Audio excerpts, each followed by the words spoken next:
Hello. My name is RB Barami and welcome back to Pinoy Rig Enthusiasts, where we bring you guys unboxings, reviews, and insights. I'm kicking off 2023 with a new game review. I'll be reviewing Persona 5 Royal on Steam. I'd love to give a huge shout out to Sega for sending over a review copy of the game. Now personally, I've been playing Persona 5 Royal a lot on the Nintendo Switch. I've been playing a lot more actually on the Switch, but I'll be reviewing the Steam edition of the game.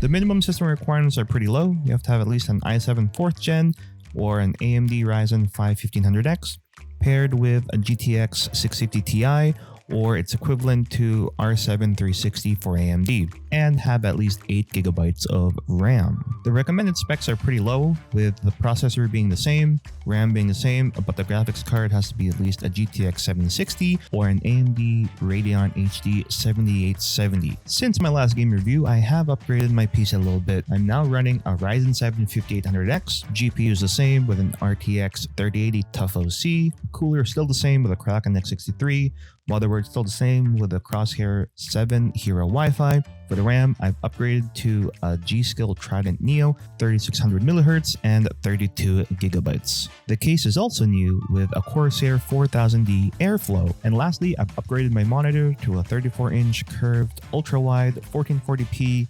160Hz with HDR for that sweet 21:9 aspect ratio. As soon as you load up the game, you're greeted with an option to enable Thieves' Den, essentially network support. You aren't required to enable this, but this does help, especially with new players like myself. Basically, it allows you to see what other players have been doing on a certain day in case you get stuck on what to do next. After that, an awesome intro plays. Kind of like your average anime intro theme, but as a new player, it really gets you excited on what's to come. It's an opening that you can either skip or let it play, which eventually will take you to the main menu. Now, unfortunately, I can't play the whole theme for copyright reasons, but if you search it up on YouTube, you'll hear one of the things I love about the game. It's music. The music is one of the best I've heard in any of the games I've played in my life. Now, there's music for everything. Like in this cafe scene where you'll spend most of your time. There's music for when you're thinking, for in battle, if you get ambushed, different scenarios, you'll hear different music. Now, some might play again and again, but rest assured, you're in for a treat with music on this. So in Persona 5 Royal, you play the role of a high school student who goes by the moniker Joker. His real name, though, you can customize that at the beginning of the game. Joker is not only a high school student, but he is the leader of the Phantom Thieves. It's going to be a little difficult to explain who the Phantom Thieves are or what they are. It's best that you play the game, and I kind of don't want to spoil it too much for you. But as you play and as you go on, especially from the beginning, things will start to become more clear. And it is evident with some parts saying that it'll start your rehabilitation and stuff. It's definitely best that you play it and really experience it firsthand. Now, when you do play the role of Joker and not your regular high school counterpart, you battle shadows, those are the terms for enemies, using your personas. Again, you might not understand what I just mentioned, but if you play the game, you will eventually understand it. You get to battle the shadows using your persona, using physical attacks, or using your gun. Not only that, but you can have a party of up to 4 players, of which you will discover new party members as you go on. And each of those party members have their own respective elements, which will definitely aid you in defeating the shadows, which get more powerful over time. Now, Persona 5 Royal is the first Persona game I've played, but I am familiar with other Japanese RPGs such as Yakuza, Judgment, which both are from Sega and which are awesome games that you guys should check out. Now, for Persona 5 Royal, it follows the same kind of like theme where you see full cutscenes that are fully animated, fully voiced. Some are just characters standing around with some voices that are just reacting to what the players are saying, and a lot of times are just text that you just read. Now, some people might not like this, but I definitely recommend that you keep playing it even if you aren't a fan of that kind of style with the RPGs, because the next thing that I was very surprised with this was there are full anime scenes, not just your regular cutscenes that are voiced and fully animated, but an anime scene. So it's like you're playing a video game that has anime scenes. I am somewhat an anime fan. I've started to watch some anime, but I definitely was not expecting that in Persona 5 Royal, and it was just amazing in my opinion. For those players who aren't a fan of reading a lot, you can fast forward the dialogue and some you can skip. And if you miss something, you can always refer to the conversation log. Battling enemies, or in this game called shadows, it's pretty fun. You sneak up to them, ambush them, then you fight. Though keep in mind that if you do run around, you will be chased by the shadows. And if you are ambushed, it's just a little more harder. So try not to get ambushed. But the battle sequence is turn-based. You do have extra turns if you deal damage, weakness damage to them. Their weakness could be fire, ice, lightning, etc. You'll have to find it out on your own, or dealing critical damage. You can fight using your regular weapon, using your gun, and other items as well as you progress throughout the game.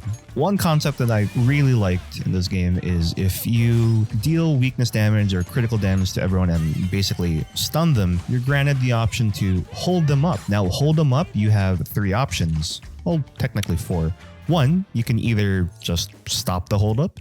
2, you can deal hold-up damage, which is basically an all-out attack with everyone in your party damaging everyone. You can hold them up for money, hold them up for items, or ask them or basically pressure them to join your team. Now, if that persona is already part of your persona list, then you're just granted bonus EXP for that persona. As you progress in the game, you'll unlock other battle features such as party members asking to take the lead on stuff and showtime. Showtime is basically a partner attack between 2 of your party members. And as usual, at the end of the battle, you're granted EXP, money, and sometimes a dropped item. Persona 5 Royal's gameplay loop is pretty straightforward. You have a set number of days in order to steal someone's treasure, triggering a change of heart within them, and in between, you get to either level up yourself, your personal stats, as in your stats in real life, like your knowledge, guts, charm, etc., or leveling up your friends, as the game calls your confidants. These confidants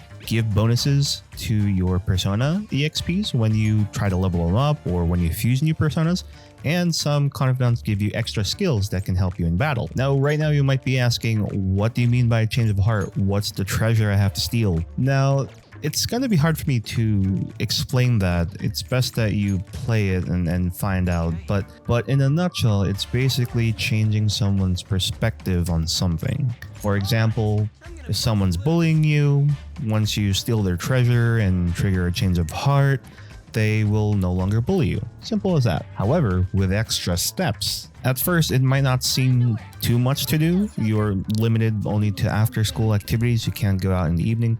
But as you progress in the game, you can then go out in the evening. You have more stuff to do, more friends to see, more confidants to know, and you're granted access to more locations. So, Persona 5 Royal. No, honestly, it's been such a treat to play the game. I've seen it when it first came out. I've seen some gameplay, a lot of the memes actually, and a bunch of my friends have been recommending it to me, but I haven't been able to play it because it was first released on the PlayStation, which I didn't have. And when I heard that it was coming out to the Switch, to PC, the different Xboxes, is there a plural for Xbox? The different Xbox versions, and Game Pass, I was really excited for it. And when it came out on Switch, I really played it primarily on the Switch. And I'm gonna reuse the word treat. It was such a treat to play because when I recently went to the Philippines, I was able to play a bulk of it on the plane.